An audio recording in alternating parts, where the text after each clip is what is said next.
Assalamualaikum warahmatullahi wabarakatuh. Waalaikumsalam warahmatullahi wabarakatuh. Bismillahirrahmanirrahim. Alhamdulillahi rabbil alamin. Wal aqibatu lil muttaqin. Wala udwana illa 'alal zalimin. Wassalatu wassalamu ala ashrafil anbiya'i wal mursalin, imamil muttaqin, sayyidil ghurril muhajjalin, wa ala alihi wa ashabihil mujahidin at-tahirin, amma ba'du. Saudara-saudara kaum muslimin rahimakumullah. Nabi Musa alaihi salam adalah salah seorang nabi yang termasuk di dalam kelompok ulul azmi, 5 di antara yang terbesar. Beliau mendapat gelar kalimullah, artinya rasul yang pernah diajak dialog langsung oleh Allah Subhanahu wa ta'ala. Seperti yang kita maklum bahwa di zaman Nabi Yusuf alaihi salam, beliau membawa serta seluruh keluarganya untuk tinggal di Mesir. Maka berkembang biaklah keturunan Bani Israel di tanah Mesir. Sampai di zaman pemerintahan Ramses II, yang merasa khawatir dengan semakin banyaknya keturunan Bani Israel di Mesir akan menghancurkan kekuasaan daripada kerajaannya. Ramses II inilah yang kita kenal sebagai Fir'aun di zaman Nabi Musa alaihi salam. Maka terjadilah kemudian kebijaksanaan yang tidak bijaksana. Orang-orang tua dari Bani Israel dikerjakan secara paksa, membangun bangunan-bangunan mercusuar. Kemudian bayi-bayi dari Bani Israel dibunuh. Orang tuanya disuruh kerja paksa, bayi laki-lakinya dibunuh. Dengan target agar Bani Israel hapus dari permukaan bumi ini. Tetapi kehendak Allah pasti juga akan terjadi. Maka lahirlah Nabi Musa alaihi salam, yang kelahirannya disembunyikan oleh orang tuanya dari pengetahuan umum. Namun bagaimanapun disembunyikan, kekhawatiran itu datang juga di hati ibu Nabi Musa alaihi salam. Allah kemudian memberikan ilham kepada ibu daripada Nabi Musa. Masukkan anakmu ke dalam satu peti, hanyutkan di sungai Nil. Itu dilakukan oleh ibu Nabi Musa alaihi salam. Dimasukkannya bayi Musa ini ke dalam peti, ditutup rapat, dihanyutkan di sungai Nil. Kemudian ibu tadi memerintahkan saudara perempuannya untuk mengikuti kemana peti ini hanyut di bawah arus sungai Nil. Adapun peti ini kemudian hanyut dibawa oleh arus sungai Nil, memasuki istana Fir'aun. Maka permaisuri atau istri daripada Fir'aun melihat peti hanyut itu, diperintahkan tentaranya untuk mengambil peti tadi. Manakala peti terbuka, berisi seorang bayi laki-laki yang sangat mungil, sangat gembiralah istri daripada Fir'aun. Diusulkannya kepada suaminya agar bayi laki-laki tadi diambil saja, dijadikan sebagai anak angkat, dipelihara dan dibesarkan dalam istana. Fir'aun menerima usul daripada istrinya. Maka sejak saat itu dijaga, dipelihara dan dibesarkanlah Nabi Musa alaihi salam di lingkungan istana Fir'aun laknatullah alaihi. Begitulah ia memasuki masa remajanya, tumbuh sebagai anak angkat daripada Fir'aun dengan segala fasilitas yang serba cukup di dalam istana Fir'aun. Sampai pada masanya di mana ia kemudian menyadari bahwa ia sebenarnya bukan dari keturunan orang-orang Mesir, tapi berasal dari keturunan Bani Israel. Sehingga satu hari ketika ia keluar dari istana, ia bertemu dengan orang yang sedang bertengkar. Satu dari keturunan Bani Israel, satu lagi dari orang Mesir. Musa membantu orang Israel ini melerai perkelahian, tapi kemudian Nabi Musa memukul orang Mesir tadi, dan memang hebat, sekali pukul mati. Saudara-saudara, tidak sengaja Nabi Musa itu hanya memukul, memberikan peringatan, tapi mati. Ini disembunyikan oleh Nabi Musa, tapi bagaimanapun disembunyikannya, akhirnya toh tahu. Apalagi Fir'aun sejak awal memang sudah mendapat firasat. Jangan-jangan inilah yang banyak diramalkan oleh dukun-dukunku, ahli nujum di istanaku, bahwa akan lahir seorang anak laki-laki dari keturunan Bani Israel yang akan menghancurkan kekuasaanku, memusnahkan kerajaanku. Jangan-jangan ini orangnya. Sejak hari pertama menemukan bayi Musa, Fir'aun sudah punya firasat ke arah itu. Tapi karena kalah oleh desakan istrinya, maka diterimalah Musa untuk dibesarkan di dalam lingkungan istana. Sehingga akhirnya oleh karena perasaan bersalah ini, Nabi Musa melarikan diri. Melarikan diri dari istana Fir'aun setelah nyata-nyata bahwa dia memang keturunan Bani Israel. Melarikan dirilah Nabi Musa alaihi salam keluar dari Mesir menuju negeri Madian. Di dalam pengembaraannya, saudara-saudara, di satu lembah, Nabi Musa ketika itu belum menjadi nabi. Pemuda Musa ketika itu sedang beristirahat. Dari kejauhan dilihatnya orang sedang berdesak-desakan. Rupanya adalah pengembala-pengembala kambing yang akan mengambil air dari dalam sumur. Mereka berdesak-desakan, berebut karena sumur cuma satu, yang ngambil air kelewat banyak. Di antara desakan-desakan orang itu, Nabi Musa melihat dua orang wanita, kakak beradik, minggir saja, tidak ikut berdesak-desakan. Nabi Musa menghampiri dua wanita tadi. Kamu sedang apa di sini? Kami sebenarnya ingin mengambil air. Kenapa tidak ikut berdesak-desakan? Itulah soalnya. Mereka laki-laki semua, gagah perkasa pula. Kalau kami ikut berdesak-desakan, bagaimana jadinya kami? Biarlah kami mengalah, menunggu sampai mereka selesai semuanya, baru kami akan mengambil air. Mengertilah Nabi Musa bahwa wanita kakak beradik ini demikian halus akhlaknya. Gak mau berdesak-desakan sama orang laki. Budi pekertinya sedemikian luhur. Tungguin aja dah, ntar juga beres. Kalau semua udah kan pada minggir, kita nggak pakai berdesak-desakan. Saudara hadirin, menyadari kodrat kewanitaannya, sehingga berdesak-desakan itu saja sudah dianggap bisa mengurangi citranya sebagai wanita. Biar dia ngalah aja, tungguin ntar juga rapi. Bukan malah ikut ngerangsek. Enak nih berdesakan sama orang laki nih, lumayan nih.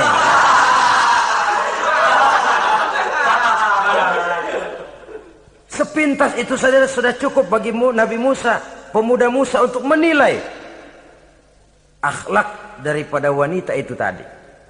Oh, kalau kamu nunggu begini aja lama, kata Nabi Musa. Sudah, sini saya tolongin. Diambil embernya, Nabi Musa ikut berdesakan. Karena Nabi Musa memang kuat badannya, gak lama sudah dapat air. Sodorkan ke sana. Si wanita segera tahu bahwa pemuda ini begitu baik budi pekertinya, mau menolong orang yang dalam kesusahan. Akhirnya, bagaimana kalau kamu ikut saja ke rumah saya? Bapak saya sudah tua, senang hatinya kalau kamu ikut ke rumah, kenalan sama bapak saya. Ayolah, ayolah, berangkatlah. Dalam perjalanan, si wanita ini berjalan duluan, Nabi Musa di belakang. Kemudian Nabi Musa bilang, sebentar, saya duluan, kamu belakangan. Kenapa rupanya? Angin nakal bertiup menghembus pakaian si wanita, sehingga memberikan gambaran yang agak jelas tentang warna, bentuk, postur badan si wanita itu tadi. Sekarang Musa yang menunjukkan budi pekerti yang luhur. Gak mentang-mentang ditiup angin, nah mumpung nih.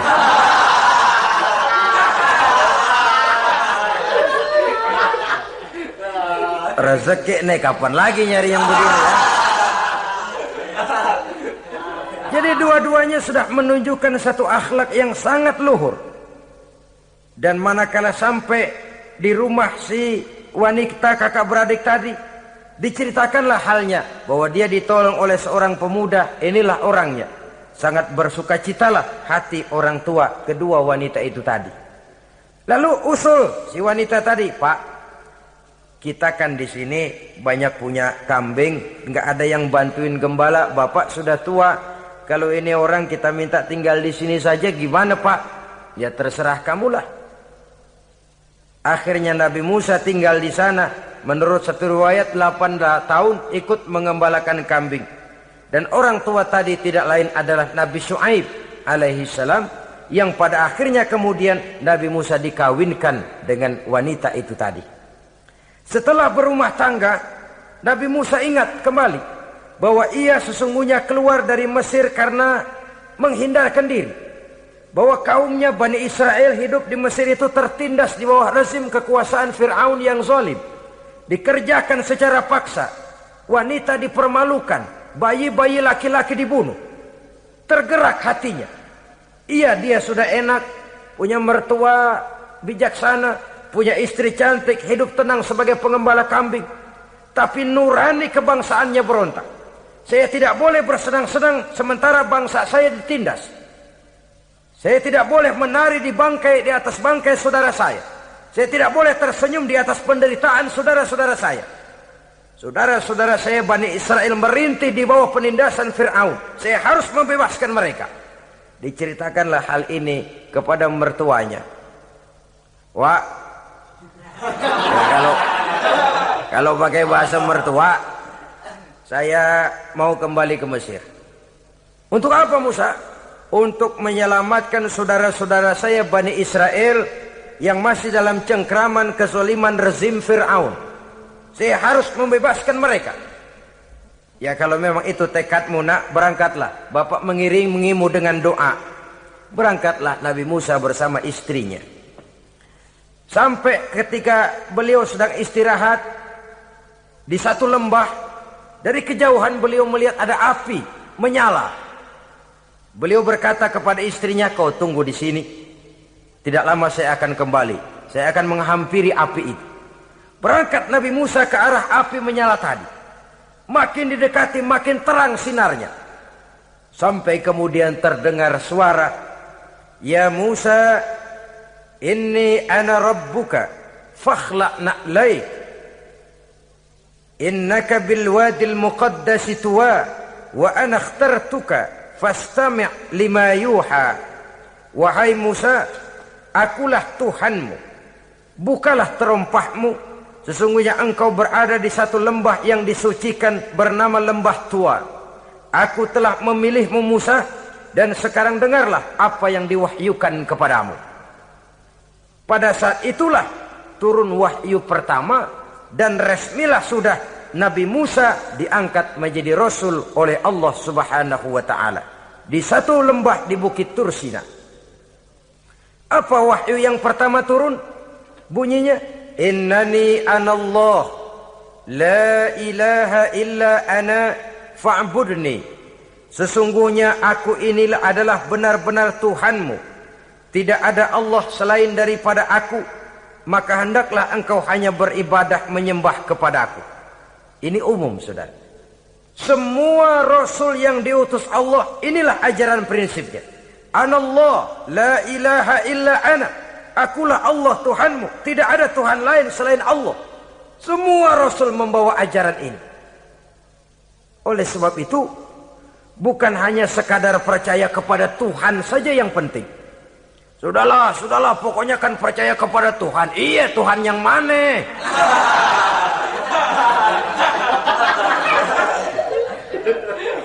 Sebab kalau sekadar percaya kepada Tuhan, rasanya semua agama percaya kepada Tuhan. Begitulah orang Hindu percaya kepada Tuhan, tapi Tuhan menurut mereka Trimurti, Wisnu, Siwa, Brahma. Orang Buddha percaya kepada Tuhan, tapi Tuhan dalam pandangan mereka ada Tuhan kecil Hinayana, ada Tuhan besar Mahayana. Orang Majusi juga percaya kepada Tuhan, tapi Tuhan dalam pandangan mereka ada Tuhan kebaikan namanya Ahriman, ada Tuhan kejahatan namanya Ahura Mazda. Orang Nasrani juga percaya kepada Tuhan, tapi Tuhan kata mereka dalam bentuk Trinitas. Tuhan Anak, Tuhan Bapa, Ruhul Kudus. Ini semua Tuhan dalam pandangan mereka. Jadi kalau sekadar percaya kepada Tuhan, percaya kepada Tuhan, percaya kepada Tuhan, Tuhan yang mana? Itu yang prinsip. Itu yang prinsip. Sebab salah kita dalam mempercayai Tuhan, kita akan terjebak ke dalam penyakit. Kalau tidak kufur, syirik. Dan dua-dua itu bapak moyangnya dosa.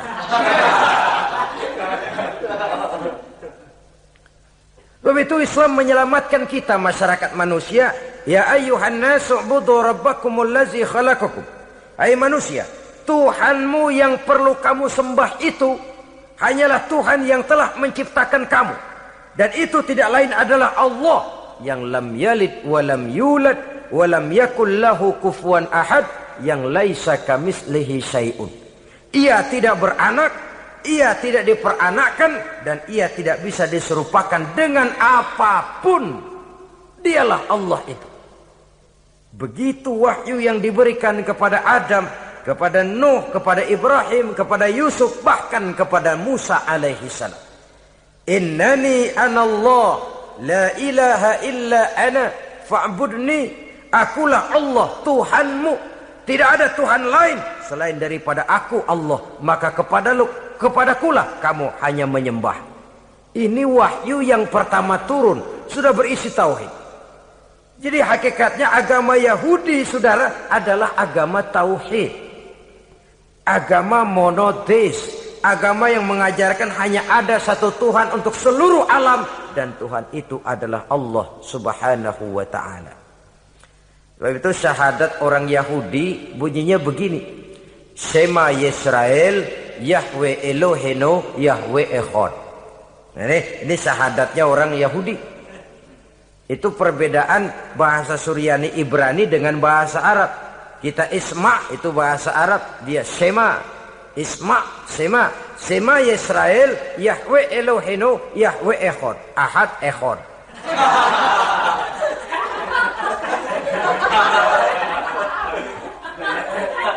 Maksudnya jelas. Shema Yisrael, Yahweh Elohenu, Yahweh Echad. Dengarlah hai Israel, Tuhan kita ialah Tuhan yang Esa. Yahweh kata mereka, Tuhan kita ialah Tuhan yang Esa. Esa tunggal, tidak beranak, tidak diperanakan. Kalau masih beranak, masih diperanakan, jangan Esa disebut, sebab dia masih berbilang. Dan maha suci Allah daripada sifat berbilang. Jadi asas dari seluruh misi yang dibawa oleh Rasul yang 25 itu sama. Tauhid inti ajarannya. Setelah tauhid, wa aqimis sholata li dzikri, dan dirikanlah solat untuk mengingat aku. Jadi solat pun diwajibkan kepada Nabi Musa. Cuma teknisnya yang berbeda. Bagaimana solat di zaman Nabi Musa, bagaimana solat di zaman Nabi Sulaiman, bagaimana solat di zaman Nabi Muhammad. Prinsipnya sama, solat. Teknisnya yang berbeda. Di zaman Nabi Sulaiman konon solat itu tidak pakai ruku, tidak pakai sujud, diri saja. Makanya Nabi Sulaiman itu menurut riwayat meninggalnya dalam posisi berdiri. Artinya apa? Dalam keadaan solat beliau itu. Bukan diri ngejedek kayak kita nungguin bus, bukan.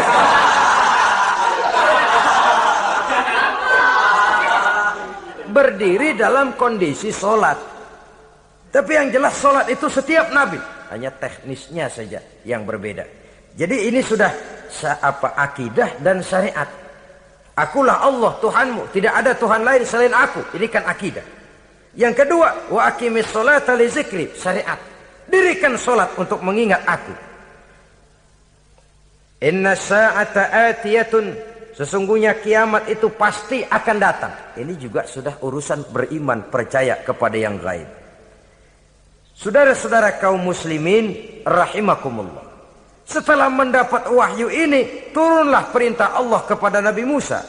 Apa kata Allah? Izhab ila fir'auna innahu tagha. Sekarang Musa, berangkatlah kamu menuju Fir'aun. Ia telah melampaui batas.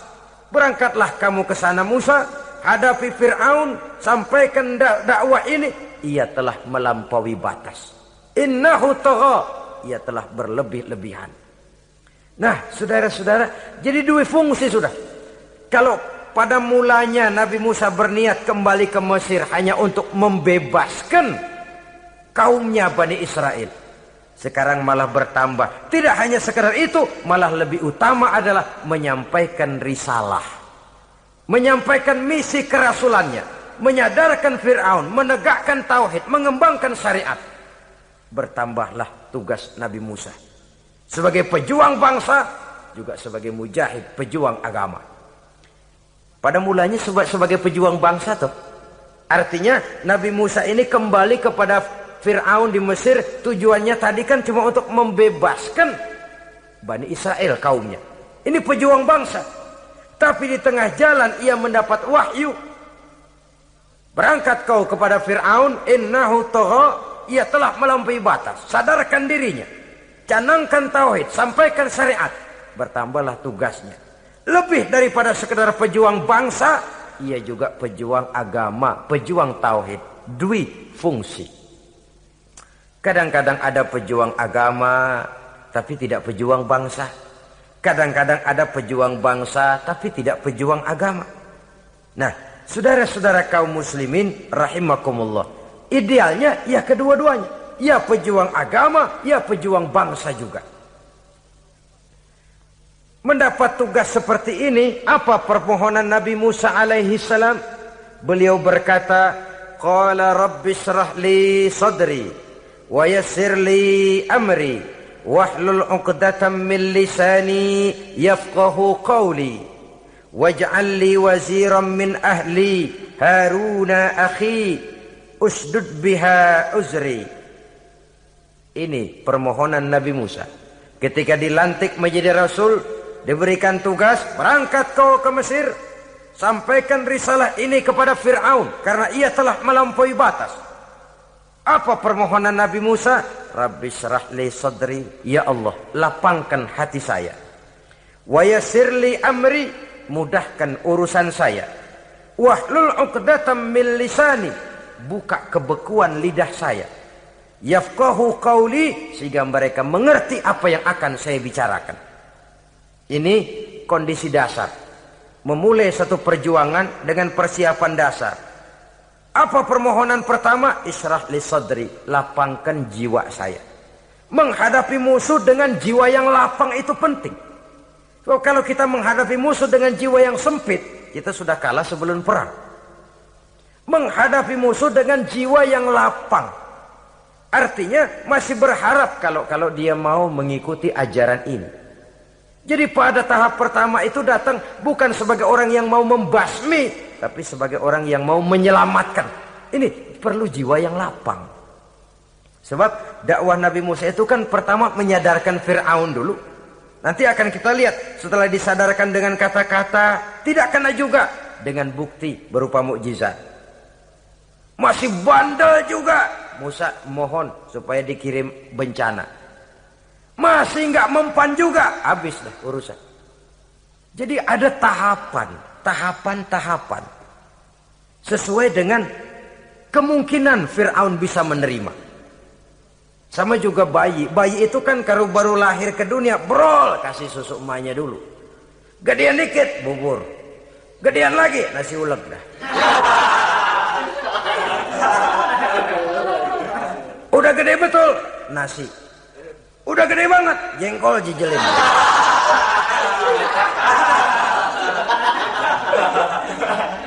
Jadi ada semacam tahapan. Kalau begitu lahir dikasih jengkol kan habis.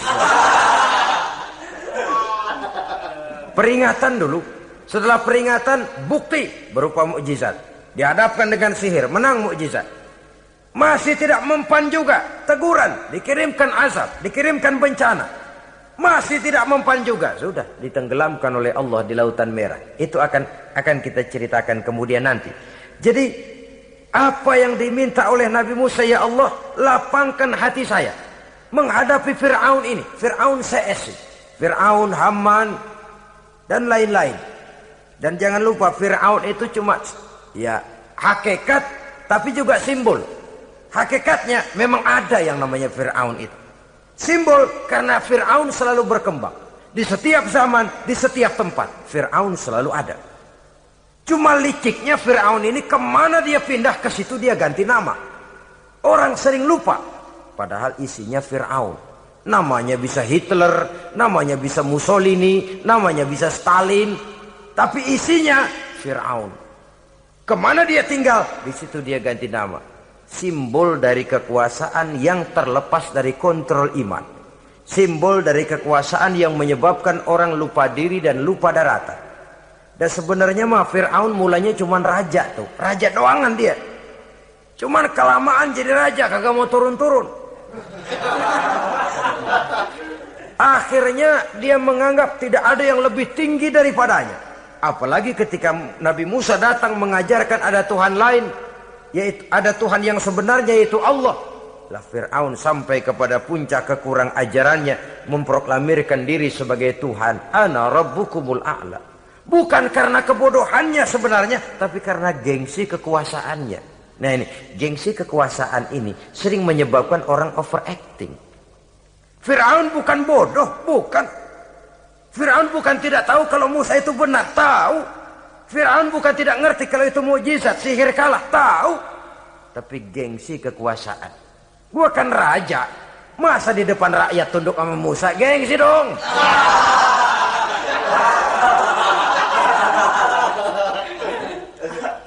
Cobalah lihat, gengsi kekuasaan sering membuat orang mau menginjak-injak kebenaran. Mau membohongi hati nuraninya sendiri. Mau membohongi kolbinya, hatinya.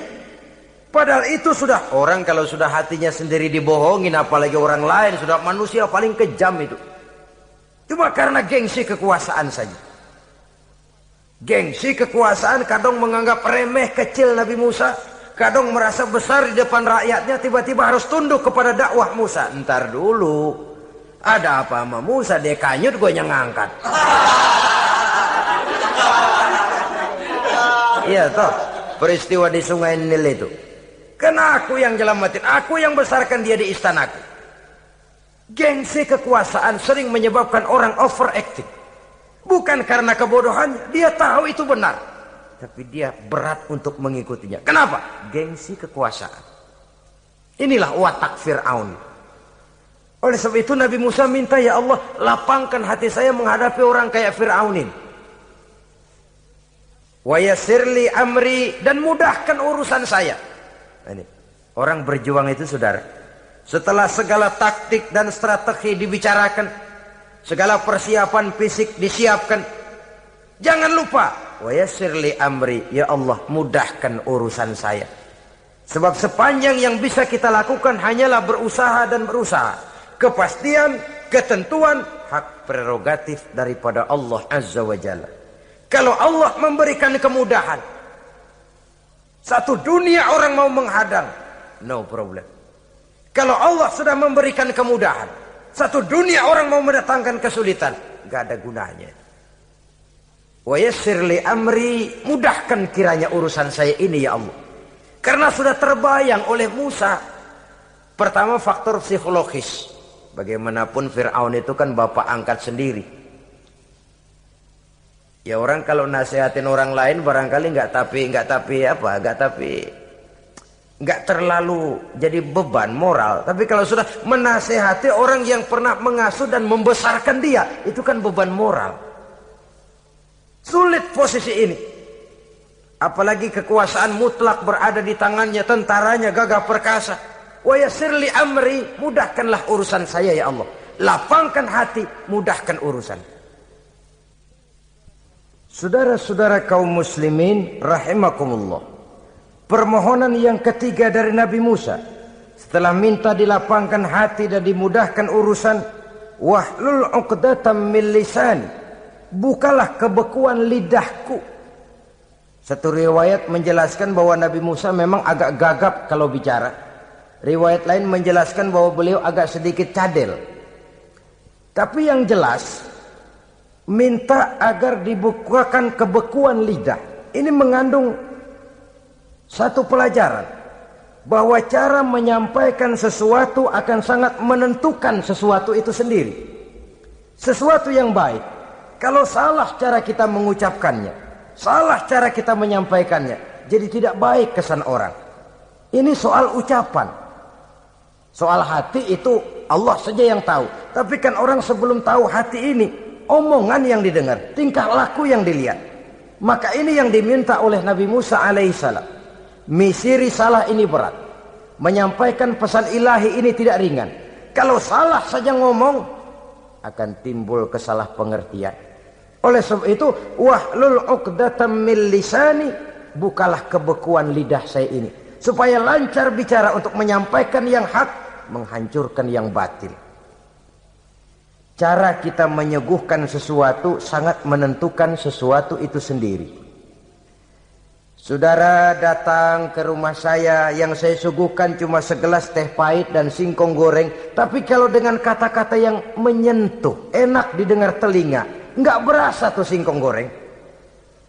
Sebaliknya yang disuguhkan makanan mahal, mewah, lezat, caranya kasar, omongannya nggak enak didengar. Makan dah sikat abisin deh, gue tau lu lapar, abisin deh.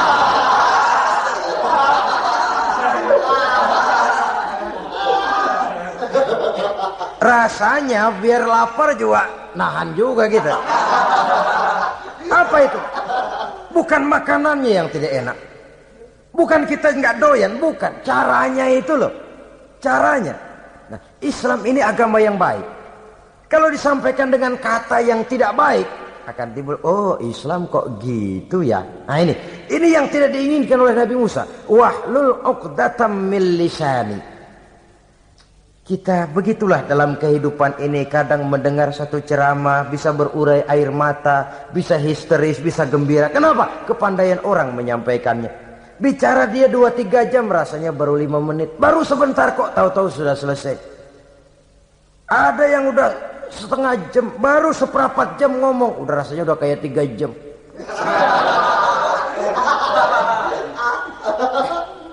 Kita udah berbisikkan, udah dah. Wahlul 'uqdatam min lisani. Targetnya apa? Yafqahu qauli, agar mereka memahami. Tentu lawannya agar mereka tidak salah mengerti, agar mereka tidak salah paham. Sebab kalau misi ini diterima dengan salah paham, dakwah tidak nyambung. Maka ini doa banyak dibaca, diamalkan oleh orang-orang mimbar yang sering pidato. Lapang hati melihat kerumunan orang banyak, tapi nggak dak-dikduk, nggak kena demam mimbar. Udara dingin tapi keringat, baju basah. Saudara hadirin yang saya hormati, lalu permohonan yang selanjutnya daripada Nabi Musa alaihi salam, waj'al li waziran min ahli, dan jadikanlah bagiku seorang pembantu dari keluargaku. Siapa? Haruna akhi, dia tidak lain adalah saudaraku Harun. Usdud biha uzri, akan saya limpahkan kepadanya segala beban-beban yang saya derita. Artinya orang berjuang perlu teman, nggak bisa sendirian. Nggak, bagaimanapun hebatnya kita tetap memerlukan bantuan daripada orang lain. Sendiri memang lebih baik daripada berteman orang jahat. Tapi berdua lebih baik daripada sendiri. Bertiga lebih baik daripada berdua. Makin banyak, makin baik. Untuk satu persoalan yang besar, memerlukan kebersamaan. Begitulah Nabi Musa memberikan contoh. Saya tidak bisa berjuang sendiri. Saya minta dibantu oleh saudara saya Harun. Jadikan dia pembantu saya. Tempat saya membagi suka dan duka dalam perjuangan ini. Tempat saya bercerita, tempat saya mengeluh, tempat saya melarikan persoalan. Sebab beban hati itu akan berkurang kalau kita ada tempat kita bercerita. Nah, saudara-saudara, berangkatlah Nabi Musa ke Mesir. Kemudian mulai menyampaikan dakwahnya kepada Fir'aun, laknatullah alaih. Fir'aun mendengar Musa datang kembali. Kemudian terjadilah forum dakwah itu. Apa kata Fir'aun? Musa, kamu kemana saja? Saya pergi ke Madian. Apa yang kamu lakukan? Begini, begini, begitu. Kamu melarikan diri? Pada mulanya iya. Dan sekarang apa maksud kamu datang kembali ke Mesir? Semula saya ingin membebaskan kaum saya Bani Israel. Lalu saya kemudian menerima wahyu dari Allah. Ditugaskan, diperintahkan langsung oleh Allah, Sang Maha Komandan, untuk datang menemui Tuhan, menyadarkan Tuhan dari kesesatan selama ini. Siapa Allah itu Musa? Allah adalah Tuhan saya dan Tuhan juga dan Tuhan seluruh alam ini. Baru nih Musa. Saya baru dengar nih. Ada yang begini nih. Tuhanlah pakai nggak kelihatan. Tuhanlah cuma satu. Yang Tuhannya banyak aja masih kelaparan.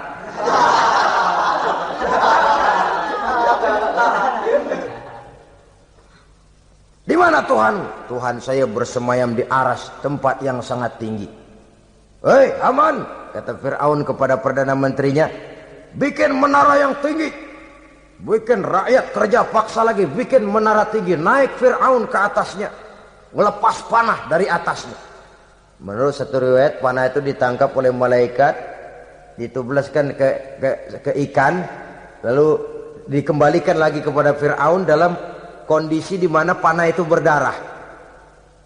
Dia tangkap lagi oleh Fir'aun, turun ke bawah, pidato di depan rakyatnya. Liatin, Tuhan Musa udah saya panah nih. Mati. Saudara hadirin yang saya hormati, dengan segala macam dalih Fir'aun mencoba mengingkari dakwah Nabi Musa alaihi salam. Baiklah Musa, andai kata kamu benar, apa buktinya? Tuhan mau apa? Kamu sanggup menandingi tukang sihir saya? Insya Allah. Ayo kumpul tukang sihir, kumpul. Kumpulkan tukang sihir, dilepaskan tali-tali kecil, berubah jadi ular mengejar Musa.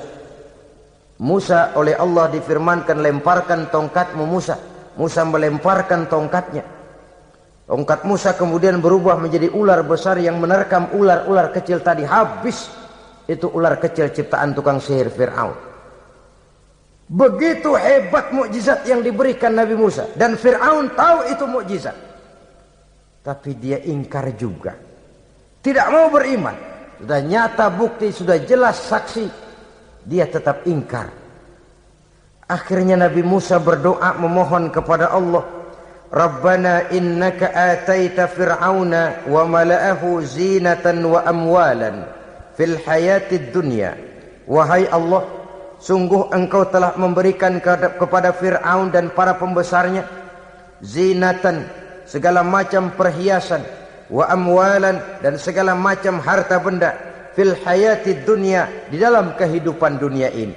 Rabbana liyudillu an sabilik, semuanya hanya menyebabkan mereka jadi sesat dari jalanmu. Rabbana tmis ala amwalihim, ya Allah binasakanlah mereka di dalam hartanya. Wasdud ala qulubihim, tutuplah pintu hatinya. Fala yu'minu hatta yarawul azab al-alim, mereka tidak akan beriman sampai mereka melihat azab yang sangat pedih. Sudah dibuktikan dakwah baik-baik tidak mempan, bukti berupa mukjizat tidak kena, sampai dikirimkan teguran berupa berbagai macam bencana masih tidak juga beriman.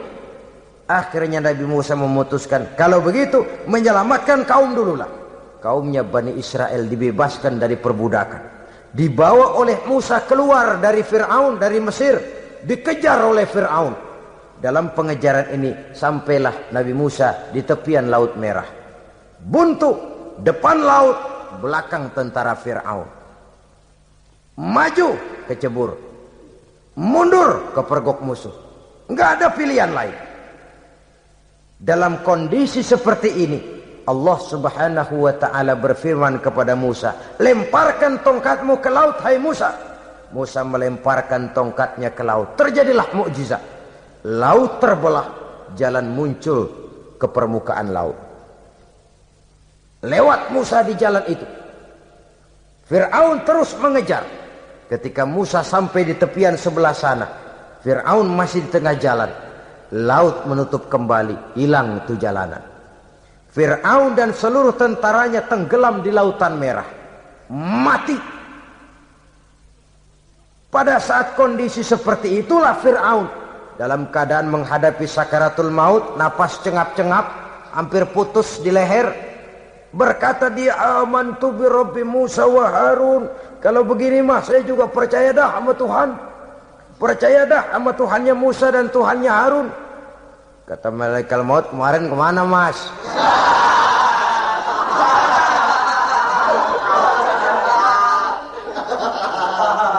Sudah gini hari baru mau percaya, terlambat. Terlambat. Akhirnya Fir'aun mati. Mati, tapi badannya utuh. Allah berjanji, wa kadzalika nunajjika bi badanika litakuna liman khalfaka ayah. Kami selamatkan badanmu Fir'aun agar menjadi pelajaran bagi orang-orang sesudah kamu nanti. Fir'aun mati, tapi badannya selamat terdampar di tepi pantai.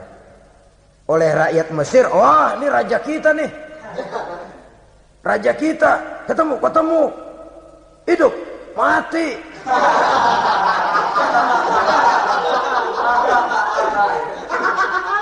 Kemudian sesuai dengan tradisi raja waktu itu, dimumilah badannya, diawetkan. Sehingga sampai sekarang, jenazah atau jasad daripada Fir'aun ini masih tersimpan dengan baik di museum negara di Mesir itu. Saudara-saudara kaum muslimin rahimakumullah. Jadi satu hal yang bisa kita ambil pelajaran daripada riwayat perjalanan dakwah Nabi Musa ini, bahwa dakwah menyampaikan risalah memang bukan jalan lurus dan licin bertabur bunga di kanan kirinya. Dakwah menyampaikan pesan agama, jalannya berliku, berbelok, menanjak, menurun, banyak onak dan duri di sekelilingnya. Yang paling makan hati adalah apabila sudah berdakwah kepada penguasa yang zalim, seperti halnya Fir'aun ini. Bagaimanapun ia punya kekuasaan, ia punya tentara, ia bisa menghitamkan yang putih, ia bisa memutihkan yang hitam. Kalau bukan iman yang jadi landasan moral dalam perjuangan, orang mudah frustasi. Kalau berdakwah kepada rakyat kecil, resiko kurang. Kalau berdakwah kepada para pengusaha, resiko kurang. Kalau berdakwah kepada kelompok-kelompok yang tidak memegang kekuasaan, resiko kurang. Tapi kalau sudah kelompok memegang kekuasaan, yang tersinggung gengsi kekuasaannya, disitulah resikonya sedemikian besar. Ini yang dihadapi oleh Nabi Musa alaihi salam. Tapi yang dijalaninya dengan tabah, dengan tekun. Karena kebenaran memang bisa ditekan, tapi satu hal yang jelas, kebenaran sama sekali tidak akan bisa dikalahkan. Buat sementara dia bisa ditekan, tapi lambat atau cepat dia pasti akan muncul ke permukaan, dan kebenaran jugalah yang akan tampil sebagai pemenang. Sebenarnya kurang apa Fir'aun? Kekuasaan mutlak berada di tangannya. Seluruh menteri-menterinya adalah pendukungnya belaka. Rakyat dipaksa untuk takut dan taat kepadanya. Dia adalah kekuasaan tunggal di Mesir. Sementara kaum Bani Israel berada di bawah penjajahannya, penindasannya, kesewenang-wenangannya. Dan bahkan ketika Nabi Musa sudah menyampaikan dakwahnya, Fir'aun malah sempat mengungkap jasa. Musa, kamu kok sekarang bisa begitu? Enggak ingat ya dulu kamu hanyut di sungai Nil, istri saya kan yang ngangkat, saya yang besarkan di istana saya. Kok sekarang kamu bisa ngelawan saya sih? Ini biasa. Apa jawab Nabi Musa? Kenikmatan yang kau berikan kepada saya belum seberapa ketimbang penghinaanmu kepada kaum saya Bani Israel. Jangan kau menyangka Fir'aun, kalau saya kau bikin senang, saya lalu akan mau mengkhianati bangsa saya sendiri. Tidak.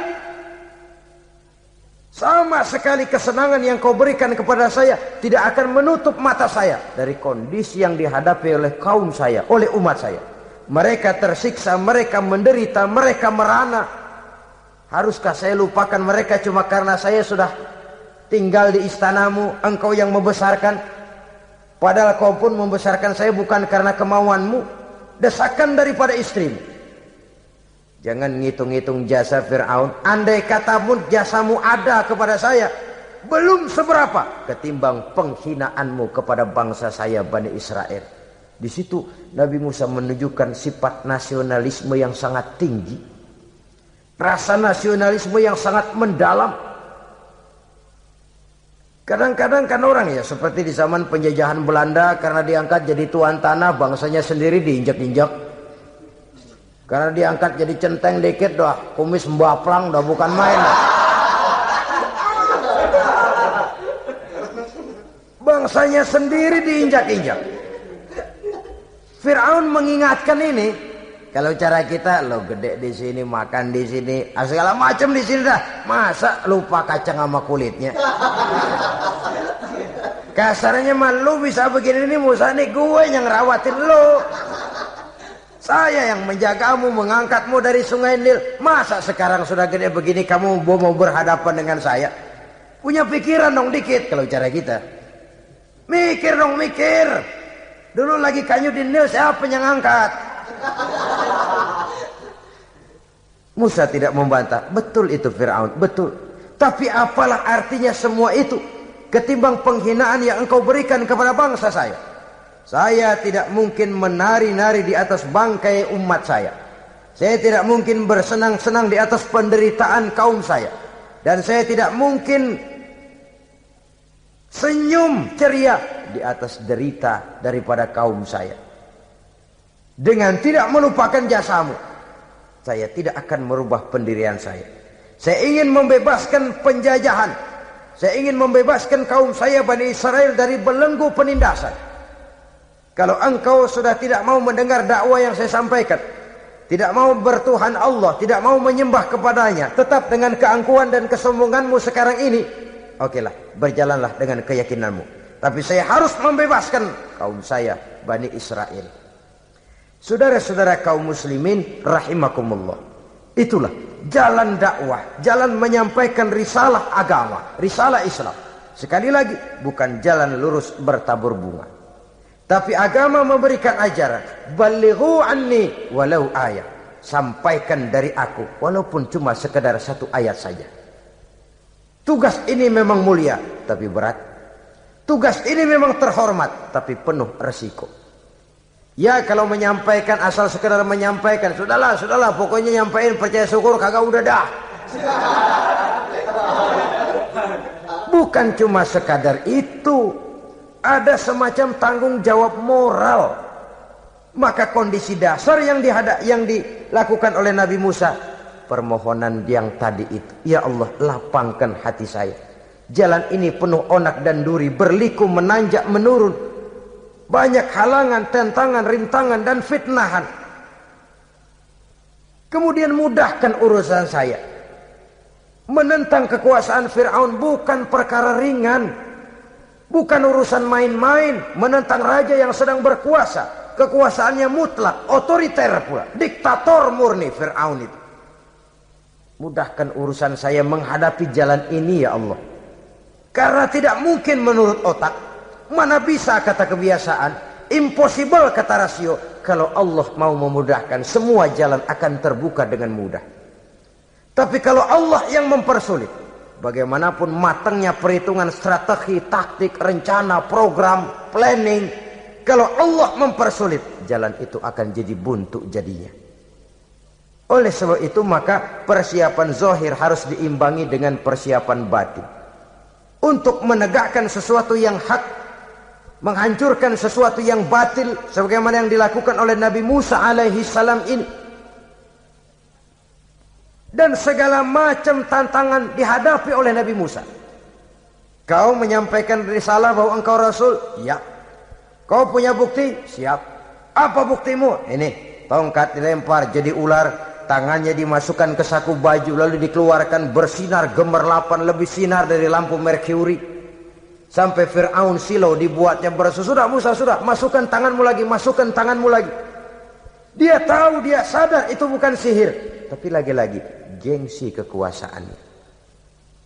Sehingga pantas kalau Nabi pernah bersabda, afdalul jihad kalimatu haqqin inda imamin jair.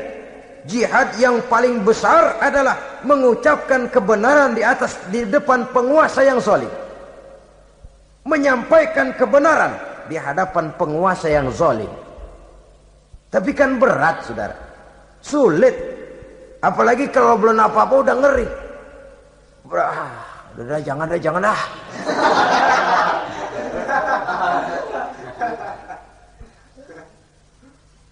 Itu sebabnya Ishrah li sadri, lapangkan hati saya. Saya tidak punya kepentingan apa-apa kecuali menyampaikan kebenaran. Kalau sudah ada kepentingan pribadi, itu yang sering jadi handicap. Itu yang sering jadi jurang pemisah antara kita dengan orang yang akan kita sampaikan kebenaran tadi. Saudara-saudara kaum muslimin rahimakumullah, maka terasa benar relevannya doa yang diajarkan oleh Rasul kepada kita. Allahumma arinal haqqa haqqa warzuqna ittiba'ah wa arinal batila batilan warzuqna ijtinabah. Ya Allah, tunjukkan kepada saya bahwa yang benar itu benar, berikan saya kekuatan untuk mengikutinya. Ya Allah, tunjukkan kepada saya bahwa yang salah itu salah, berikan saya kekuatan menghindarinya. Kenapa? Orang sering tahu bahwa itu benar, tapi tidak berdaya mengikutinya. Seperti Fir'aun, tahu bahwa Musa itu benar. Abu Jahal, Abu Lahab juga tahu bahwa Nabi Muhammad itu benar. Abrahat juga tahu bahwa Nabi Ibrahim itu benar. Namrus juga tahu Ibrahim itu benar. Tapi mereka tidak berdaya mengikuti kebenaran karena gengsi kekuasaannya. Kadang kita tahu bahwa itu salah. Salah itu. Tapi karena dilakukan oleh orang yang punya kekuasaan, kita lalu tidak berdaya menghindarinya. Malah terjebak ikut-ikutan salah. Lalu menghibur-hibur diri. Sudahlah, tak ada gading yang tak retak. Bukankah dengan demikian kita sudah melegimitir kesalahan? Tahu bahwa itu benar dan mampu mengikutinya, itu nikmat. Tapi tahu itu benar namun tidak berdaya mengikutinya, itu mendatangkan siksaan batin. Tahu itu salah dan mampu menegur, itu nikmat. Tahu bahwa itu salah tapi larut ikut salah, nimbrung dalam kesalahan, itu mendatangkan tekanan batin. Jadi tahu kebenaran itu penting, tapi terketuk hati mengikuti kebenaran itu jauh lebih penting. Semua kita tahu Islam itu benar, tapi semua yang tahu Islam itu benar maukah mengikuti ajaran Islam? Tidak. Semua orang tahu kalau judi itu batil. Hatta penjudi yang paling kakap pun mesti tahu kalau itu batil, itu tidak baik. Tapi dia tidak berdaya untuk menghindarkannya. Terjebak ke dalam penyakit itu tadi. Oleh sebab itu, saudara-saudara kaum muslimin yang saya cintai, tidak ada satu ucapan yang lebih baik. Dalam istilah Quran itu Allah menjelaskan, wa man ahsanu qawlan mimman da'a ila Allah wa amila salihan wa qala innani minal muslimin. Ucapan siapakah yang lebih baik dalam hidup ini selain daripada mimman da'a ila Allah, selain daripada ucapan orang-orang yang menyeru ke jalan Allah, orang-orang yang menyadarkan kepada agama, ini jalan Allah, mari ikuti, itu jalan setan, mari tinggalkan. Wa amila salihan, tidak cukup sekedar berdakwah mengajak orang ke jalan Allah, dia juga beramal soleh. Dia bangun rumah sakit, dia bangun madrasah, dia bangun masjid, dia makmurkan majelis taklim, dia santuni yatim piatu. Wa qala innani minal muslimin, seraya berkata, saya termasuk orang yang berserah diri kepada Allah. Da'a ila Allah wa amila salihan wa qala innani minal muslimin. Menyerukan manusia ke jalan Allah, beramal soleh, dakwah bil hal kata orang sekarang. Kemudian mereka pada akhirnya berkata, kami adalah sekelompok orang-orang yang sudah berserah diri kepada Allah. Segalanya diserahkan kepada Allah. Lahirlah kedamaian rohani, ketegaran pribadi, ketentraman batin di dalam dia melaksanakan tugasnya. Kalau tidak, maka nanti ya tuh orang kan gua ajak baik-baik nyuruh sembahyang, ngapa gua dimusuhin? Dipikirin, kurus dah. ampek aja dah. Makan hati. Soal orang mau beriman atau tidak itu bukan urusan kita. Tugas kita hanya sekedar penyampai. Tugas Rasul hanya sekedar penyampai. Kalau dakwah sudah disampaikan, metode sudah disusun, pendekatan sudah baik, tapi orang tidak mau beriman, Allahumma inni qad ballaghtu, ya Allah sudah saya sampaikan, ya Allah sudah saya peringatkan, ya Allah sudah saya sampaikan, ya Allah sudah saya tegur. Kalau toh tetap begitu juga, sudah saya sampaikan ya Allah. Di sana kelapangan lalu tumbuh. Jadi dengan kata lain, kita hanya berusaha, hidayah adalah di tangan Allah. Oleh sebab itu, kita ini termasuk yang bersyukur telah mendapat limpahan hidayah ini. Kalau kita lihat Fir'aun CS termasuk Haman, Perdana Menterinya, dan seluruh bala tentaranya, kurang apa? Mereka lihat mukjizat. Mereka saksikan kebesaran Allah. Di dunia juga mereka sudah dikirim bencana, teguran kepada mereka, entah tidak juga beriman. Dan strategi Nabi Musa mula-mula dialog, diajak ngomong, diajak bicara, diajak mikir, tukar pikiran. Allah itu begini-begini, oh tidak bisa, iya begini-begitu. Masih tidak percaya juga, dibuktikan mukjizat, tongkat jadi ular, tangan bisa mengeluarkan sinar. Masih ingkar juga, keluar doanya nih. Doa yang ada dalam surah Yunus ayat 88-89. Rabbana tmis ala amwalihim. Ya Allah cukup dah. Seruan sudah disampaikan, peringatan sudah diberikan, mukjizat sudah mereka lihat, tapi enggak juga mau beriman. Buresin aja harta bendanya dah. Habisin aja. Habisin dah. Dikasih perhiasan kehidupan dunia. Innaka ataita fir'auna wa mala'ahu zinatan wa amwalan. Dikasih harta, kesenangan dunia, bikin sesat. Habisin aja dah. Wastud ala qulubihim, hatinya empat dah. Udah dipatri, udah enggak mempan apa-apa. Sudahlah ya Allah. Wala yu'minu hatta yaraul azabal alim. Rasanya mereka memang enggak bakalan mau beriman kalau belum melihat azab yang sangat pedih. Dan memang setelah timbul tenggelam, napas mau sekarat, baru beriman. Terlambatlah sudah. Nah, saudara-saudara kaum muslimin rahimakumullah, bagaimana akhir daripada perjalanan Nabi Musa ini, insya Allah akan kita bicarakan pada pertemuan berikutnya. Terima kasih atas perhatian saudara. Mohon maaf atas segala kekurangan. Wassalamualaikum warahmatullahi wabarakatuh. Waalaikumsalam.